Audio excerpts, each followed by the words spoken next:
Ketut Sudarsana SAG MPDH.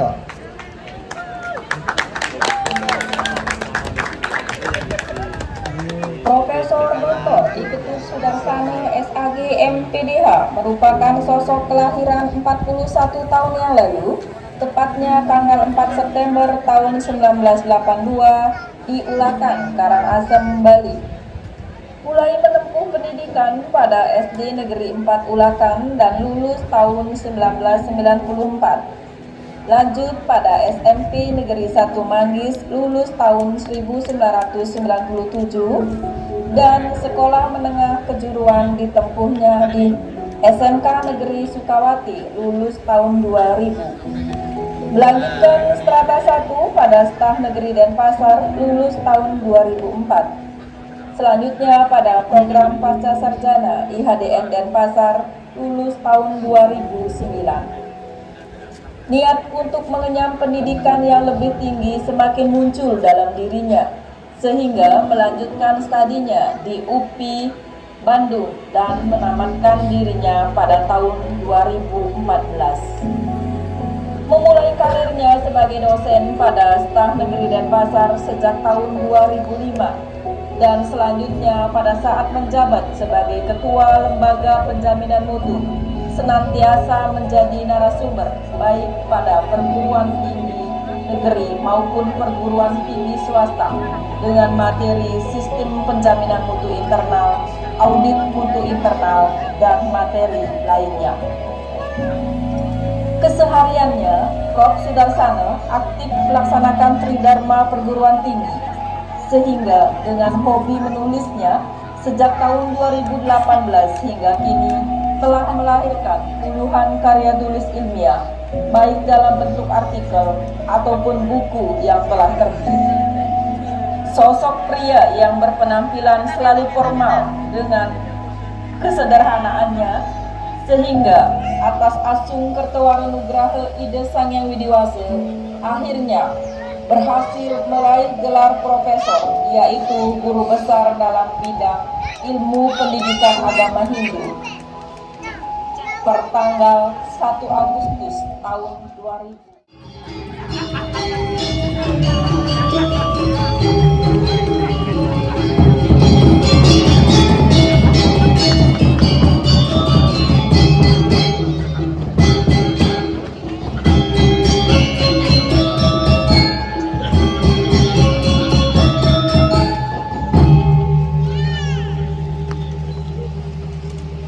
Ida Sulinggih yang berada suci, yang terhormat Dirjen Bimas Hindu Kementerian Agama Republik Indonesia, Ketua dan seluruh anggota Senat UAN Gusti Bagus Sukdiwa Denpasar, Rektor UAN Gusti Bagus Sukdiwa Denpasar, yang saya hormati para wakil rektor, dekan, Direktur Pasca Sarjana dan staf pimpinan di masing-masing fakultas dan pasca sarjana di lingkungan UAN Gusti Bagus Sukdiwa Denpasar, pejabat struktural di lingkungan UAN Gusti Bagus Sukdiwa Denpasar, Bapak Ibu dosen dan pegawai di lingkungan UAN Gusti Bagus Sukdiwa Denpasar, para sahabat dan keluarga yang saya cintai, dan seluruh undangan yang saya muliakan.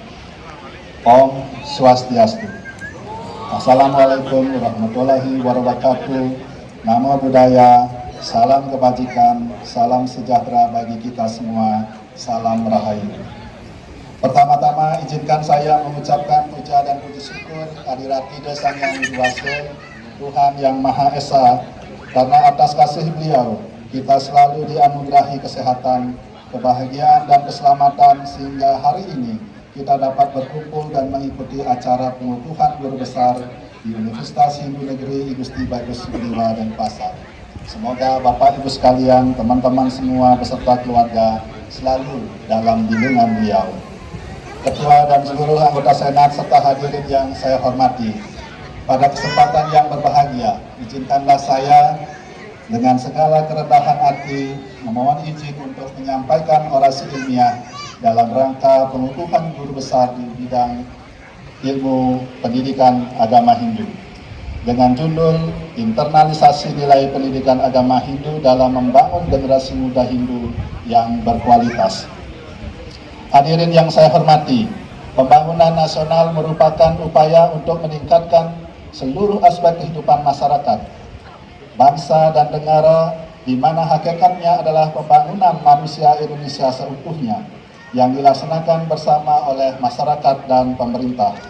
Pembangunan nasional dilaksanakan dengan memanfaatkan sumber daya alam dan sumber daya manusia yang dimiliki untuk memperoleh tingkat kesejahteraan bagi seluruh masyarakat.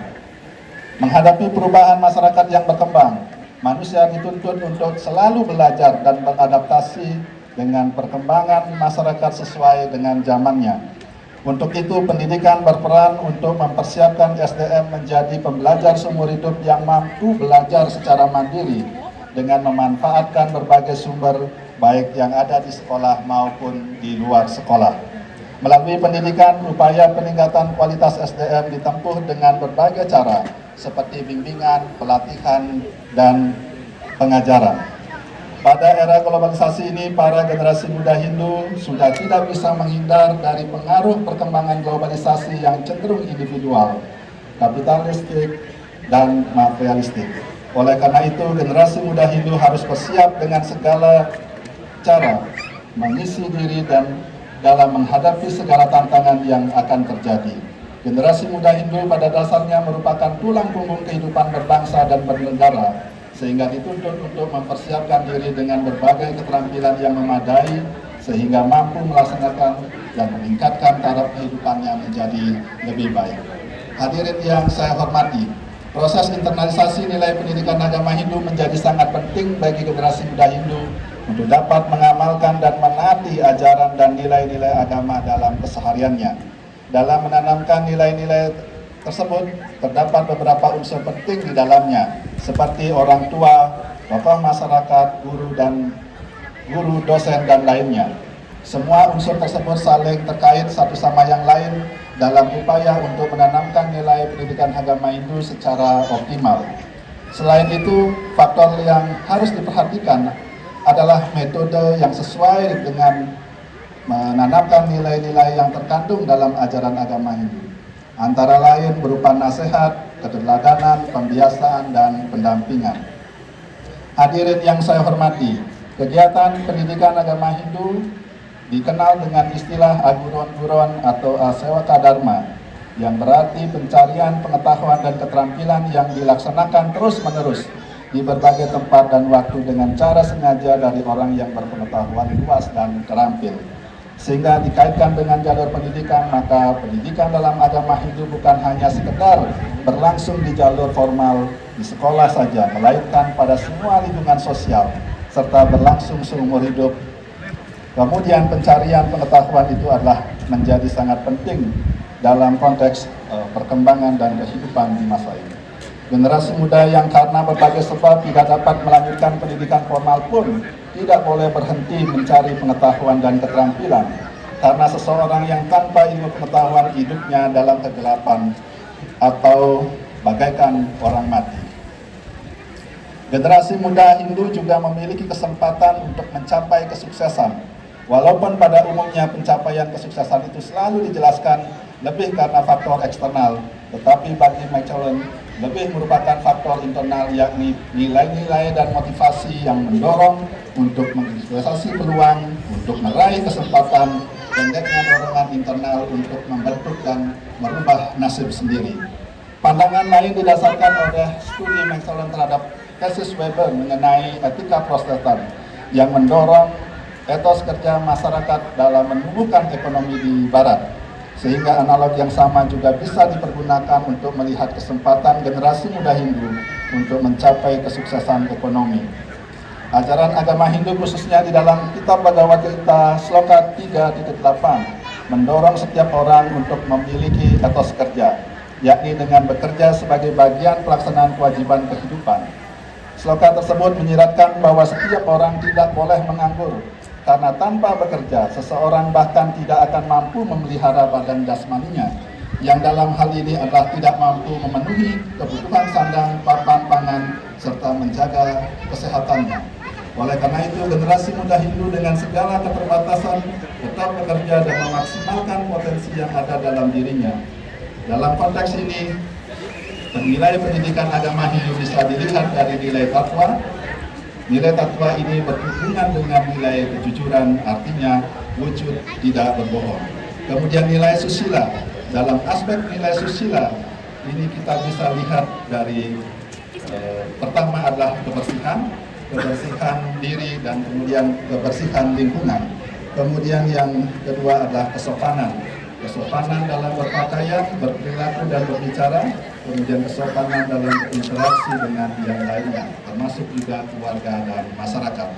Kemudian ada nilai upacara, ini berkaitan dengan perilaku bersama dalam mewujudkan persembahan yang tulus dan ikhlas berdasarkan ajaran agama Hindu. Dalam hal ini diterjemahkan dengan konsep kerjasama yang menekankan pada interaksi sosial dan individu atau kelompok yang secara bersama-sama mewujudkan kegiatan untuk pencapaian tujuan bersama.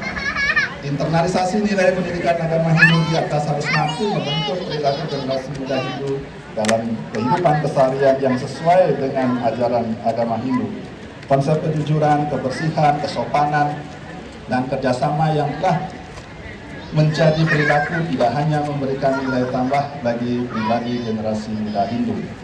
Hadirin yang saya hormati, agama memiliki peran yang sangat penting dalam kehidupan manusia dan menjadi pemandu dalam upaya untuk mewujudkan suatu kehidupan bermakna, damai, dan bermartabat.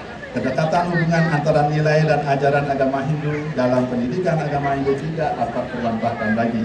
Demikian juga pada aspek kehidupan, peran agama menjadi sangat dominan. Hadirin yang saya hormati, berdasarkan hal di atas, maka dapat disimpulkan bahwa nilai-nilai internalisasi nilai-nilai pendidikan agama Hindu merupakan suatu proses kegiatan mendidik yang disengaja dalam usaha menanamkan nilai budi pekerti yang baik yang dilandasi oleh ajaran agama Hindu, sehingga generasi muda Hindu menjadi dewasa baik dalam tatanan etika, perilaku, maupun rohani dalam masyarakat. Bagi generasi muda Hindu yang mengalami hal yang sama dengan saya, lahir dan hidup dalam keluarga miskin, maka jangan pernah untuk kecewa, apalagi mengutuk kelahiran kalian.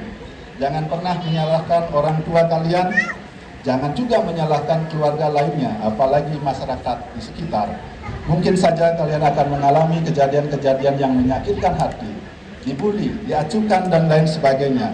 Sekali lagi, jangan pernah menyalahkan siapapun, namun yang harus dilakukan adalah berjuang dan terus berjuang. Jangan patah semangat, keluarkan motivasi, dan yakinlah bahwa semua orang memiliki kesempatan yang sama untuk sukses dan berhasil. Kesuksesan tidak hanya milik orang yang memiliki privilege, baik dari orang tua atau keluarga lainnya, namun kesuksesan itu milik semua orang yang memiliki semangat untuk merubah kehidupannya. Demikian uraian singkat orasi ilmiah penutupan guru besar ini disampaikan. Saya mohon maaf jika ada hal-hal yang kurang berkenan dalam penyampaian orasi ilmiah ini. Hadirin yang saya hormati, sebagai bagian akhir dari orasi ini, saya sekali lagi memanjatkan puja dan puji syukur kehadirat Ide Sang Yang Widi Wasa Tuhan Yang Maha Esa atas pencapaian yang saya dapatkan hari ini. Sebagai akademisi, di mana institusi akademik adalah inti poin kita, mencapai jabatan akademik profesor merupakan tujuan dan cita-cita. Namun pencapaian ini tentu dapat terjadi berkat bantuan, motivasi, dan doa dari berbagai pihak.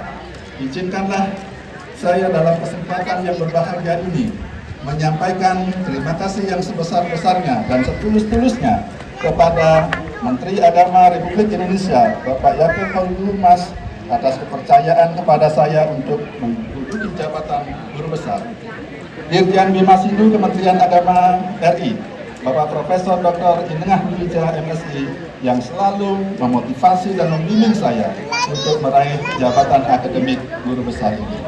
Ketua dan seluruh anggota Senat WAYANI Gusti Bagus Kabupaten Pasar yang selalu memotivasi, membimbing, serta memberikan saya rekomendasi untuk meraih jabatan akademik di universitas ini.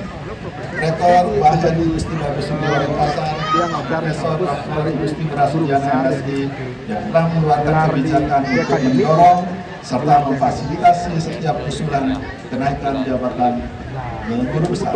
Para wakil rektor dan direktur serta seluruh pimpinan WAYANI Gusti Bagus Kabupaten Pasar atas dukungan dan motivasi selama ini sehingga saya mampu meraih jabatan akademik ini. Seluruh sivitas akademika WAYANI Gusti Bagus Kabupaten Pasar atas persahabatan, dukungan dan kerjasama selama ini, terutama bagian kepegawaian yang terus saya repotkan dalam proses pengusulan guru besar. Para pimpinan dan kolega di PTKA, jadi terima kasih yang khusus kepada Bapak Rektor IHN Gede Puja Mataram yang berkenan hadir pada kesempatan ini, kemudian Bapak Ketua Staf Keturunan Singaraja yang mewakili, dan Bapak Ibu sekalian, para kolega di PTKA yang memberikan motivasi selama ini. Para guru saya di SDN 4 Bulakan, di SMP 1 Mangis, SMKN 1 Sukawati, S1. Maka sekarang jangan tenang-tenang saja di sana. Kasih saya untuk makan. Mungkin Bapak saya mendengar ratapan saya sehingga percaya atau tidak. Setelahnya tiba-tiba saya bertemu dengan orang yang sesungguhnya tidak saya kenal dan memberikan saya sejumlah uang sambil berkata, "Dik, ini saya kasih uang untuk bekal." Sungguh ini pengalaman yang tidak pernah saya lupakan, dan saat saya mengalami beberapa kendala dalam proses pengajuan guru besar ini pun hal yang sama dengan memanggil Bapak saya juga saya lakukan. Selanjutnya kepada ibu saya yang sudah hadir di tengah-tengah kita, nih Ketut Merte, yang telah berjuang dengan sangat keras agar saya bisa hidup dan lahir sampai sekarang ini. Berjuang dalam kesendirian dengan berjualan pasar, dengan berjualan jajan Bali di Pasar Bulakan, kemudian setiap hari sampai bergadang pukul 1 WITA dan kembali harus bangun di pukul 3, di mana setiap malamnya praktis ibu saya hanya bisa menikmati tidur dalam rentang waktu 2-3 jam saja. Hari ini setelah melewati kehidupan yang panjang, yang sangat berat, ibu saya telah berhenti jualan di pasar, dan tentu saya berkeinginan beliau bisa menghabiskan kehidupannya dengan bahagia. Saya, Profesor Dr. Iketut Sudarsana, SAG MPDH, mempersembahkan segala pencapaian akademik dan non-akademik yang telah saya raih sampai detik ini kepada ibu saya. Semoga masa tua ibu saya selalu berbahagia. Saya bersyukur telah memberikan pengalaman perjalanan dengan berbagai moda transportasi dalam hidupnya, seperti naik sepeda motor, naik mobil, naik kapal laut, naik pesawat terbang, dan naik kereta api. Semoga setelah ini saya mampu memberikan pengalaman perjalanan dengan moda transportasi yang lain, seperti helikopter dan kereta cepat bus Jakarta-Bandung. Semoga diberkati. Kepada istri saya, Adi Purnamasari, yang juga hadir pada kesempatan yang ini, yang telah menemani dan memberikan dukungan selama ini, bahkan di masa-masa saya tersulit. Jika pasangan lain setelah upacara perkawinan langsung pergi liburan, maka berbeda dengan kami. Karena setelah upacara perkawinan di kampung, saya mengajak istri saya untuk mengecat rumah yang belum jadi dan hanya beratapkan asbes di Denpasar. Terima kasih juga dengan tanpa mengeluh bersama saya menjalani hidup yang berat dan keras. Bertahun-tahun hidup di rumah yang tidak layak huni. Bertahun-tahun mandi dengan air sawah. Tidur berhimpitan di kamar kos sempit di Bandung. Sering makan dengan lauk terong mentah dan gula. Dan bahkan untuk membeli soto ayam pun harus menunggu saya untuk memulung koin di jalan raya. Sekali lagi salam kasih dan cinta dari suamimu yang sudah menjadi guru besar. Sekarang saya janjikan bisa membeli sepotong baju atau celana dan tidak harus lagi menunggu bekas pakai dari sang kakak-kakak. Semoga istri saya bisa berbahagia. Kepada mertua saya, almarhum Iwayan Udiana dan Ibu Nimade Sumantri yang juga jauh-jauh dari Lombok datang pada acara ini, yang memberikan izin menikahi putri kesayangannya walaupun belum pernah bertemu dan berkenalan sebelumnya. Terima kasih juga telah membimbing dan memberikan dukungan selama ini. Kepada anak-anak saya, Saraswati Ceta Sudarsana, Kamaya Narendra Sudarsana, Ganaya Rajendra Sudarsana, dan Gayatri Meta Sudarsana, terima kasih telah hadir dan menjadi penyemangat hidup selama ini dan teruslah bertumbuh menjadi putra suputra.